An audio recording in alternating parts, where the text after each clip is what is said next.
Welcome to our channel. Present మనం use చేస్తున్న chemical నిటోబాండ్ EP. ఇది 2 కాంపోనెంట్ కెమికల్గా వస్తుంది.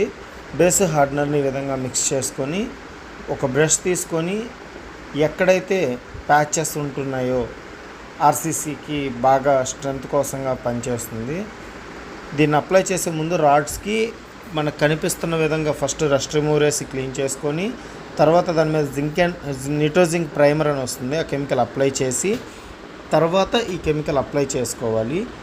ఇది అప్లై చేసిన తర్వాత ఒక 30 మినిట్స్ తర్వాత మనము నల్లమాల్ అంటారు, సిమెంట్ కంటెంట్ ఎక్కువ ఉంటుంది, దాన్ని ప్లాస్టింగ్ చేసినట్టు కొట్టేసుకొని దానిపైన మైక్రో కాంక్రీట్ రిపేర్ మోటార్ కెమికల్ని యూస్ చేసుకొని ఆ థిక్నెస్ మొత్తం మనం దాంతో కవర్ చేయాలి. కవర్ చేసిన తర్వాత పైన ఫినిషింగ్ మాత్రం మనం మేస్త్రులు చేసిన రీతిగానే సిమెంటు ఇసుకతోటి నీట్గా క్లియర్ చేసుకోవాలి. ఇది ఎలా ఉందనేది ముందుకు వీడియో చూపిస్తాను. ఇలాంటి మరిన్ని వీడియోస్ కోసం మన ఛానల్ సబ్స్క్రైబ్ చేసుకోండి.